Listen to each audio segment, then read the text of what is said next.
اما در بین نمایندگان زمزمه‌های متفاوتی شنیده می‌شود. نمایندگان می‌خواهند این صحبت‌ها از تریبون مجلس پخش شود، صحبت‌هایی که گزینه شورای رهبری را منتفی می‌کند. آیت الله شبستری نامه‌ای به هیئت رئیسه می‌نویسد، اما هاشمی که از موافقین رهبری شورایی است مصلحت نمی‌داند و می‌خواهد صبر کند تا بحث شورایی به سرانجام برسد. یادداشتی مهم و تاریخی که در آن از هاشمی خواسته شده تا نقل قولی از امام را به عنوان شاهد تایید کند.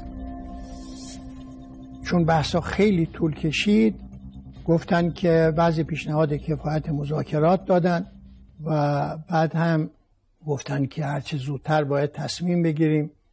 اون وقت آقای هاشمی یه مقداری از وضع کشور هم تعریف کرد که شرایط اینجوری است، باید هرچه زودتر رهبر انتخاب بشه. حالا نوبت تصمیم گیری بود. شورایی آری یا نه؟ یکی از کسانی که الان از دنیا رفته آمد جلو به هیئت رئیسه گفت بگید مخالفین شورا قیام کن. منظورش این بود که ممتنعه ها اضافه بشن به موافقین شورا و زمینه باشه که مخالفت رد بشه و شورایی تصویب بشه. گفتن مخالفین شورا قیام کن. مخالفین شورایی قیام کردند. وقتی با شدن دیدن نه بالا هستن، بعضی منشی‌ها گفتن اکثریتن. اینا گفتن نشینید تا دوباره بشماریم. 3 بار گفتن نشینید تا بشماریم. در آخر گفتن که نظر خبرگان به شورایی نیست. رهبری شورایی به سرانجام نرسید. این بار نوبت رهبری فردی بود که عیار آن توسط خبرگان محک بخورد. امام خمینی هم پیش از وفاتش فرد مورد نظرش را اعلام کرده بود.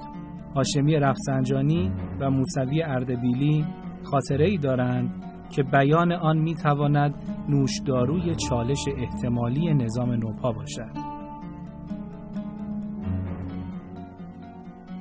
یک بار دیگر رأیگیری، این بار برای آیت الله گلپایگانی، 14 نفر از 74 نفر.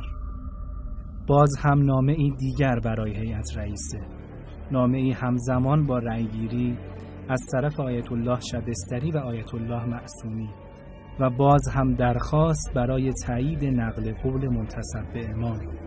این نامه هم سرنوشت نامه قبلی را دارد. جمعی از خبرگان به صلاحیت فرد دیگری برای رهبری اعتقاد دارند. بین خبرگان همه می شود. اسم فرد دیگری مطرح است، کسی که در همه گزینه‌های شورایی تکرار شده است.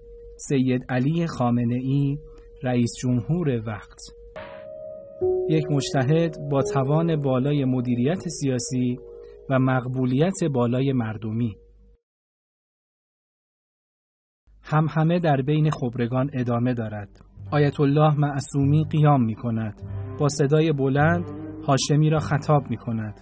مگر ما خبرگان مردم نیستیم؟ چرا نامه ما را نمی خوانید؟ اما هاشمی برای خود دلیلی دارد: عدم رضایت آقای خامنه‌ای. آنها با اصرار می گویند در نقل این قول رضایت آقای خامنه‌ای ملاک نیست. بالاخره این جمع باید از جمیع جهات مطلع باشند تا بتوانند رأی درستی بدهند. اجازه بدید این حرف آقای شبستری رو میخوان آقایون. آقای شبستری چیزی از آقای طاهری شنیدم که امام جمله‌ای درباره آقای خامنه‌ای گفتن. اگر آقایون مایلن من نقل کنم. ما یه جلسه با رؤسای قوا و نخست وزیر و احمد آقا خدمت امام بودیم، همون موقعی که مسئله آقای منتظری داغ شده بود و ما با امام مباحثه داشتیم. ما یکی از احتجاجاتمون با امام این بود که شما اگر آقای منتظری رو کنار بگذارید ما در رهبری دچار مشکل میشیم. شورایی رو امام هم شورایی رو خیلی تمایل نداشتن هیچ وقت. فردم ما گفتیم ما فردی رو نداریم الان که مطرح بکنیم تو جامعه، چون ما فرضمون بر مرجعیت بود و با همون مسائل بود. اما فرمودن چرا ندارید آقای خامنه‌ای؟ البته ما میتونستیم اون روز حمل کنیم این رو برای اینکه امام خب برای اینکه ما رو قانع بکنند، بگن تو بنبست نیستید. ما در این مقدار البته قرارم گذاشتیم به کسی نگیم، ما هم نگفتیم. واقعا خود آقای خامنه‌ای اصرار داشتن این مطرح نکنید، ایشون به من فرمودن نبادا بگید، منم نمیگفتم. یه بار دیگه من خصوصی خدمت امام رفتم، باز رو همین مسئله. من چون تو جلسه عمومی شرمم میآمد خیلی بحث مثلا یه دندگی با امام بکنم، خب تنها که میرفتم خیلی آزادتر حرف میزدم، خیلی با ایشون یه دندگی بر رفتم رو مسئله. بازشون با من تو همون جلسه فرمودن که شما وقتی مثال خامنه‌ای رو دارید چرا تردید دارید، چرا مشکل دارید. بار سوم این رو احمد آقا دیروز به ما گفت تو جمع چند نفریمون، گفت وقتی که آقای خامنه‌ای کره بودند و فیلمشون با آقای کیم ایل سونگ داشت نمایش داده میشد، منظره خوبی بود اونجا.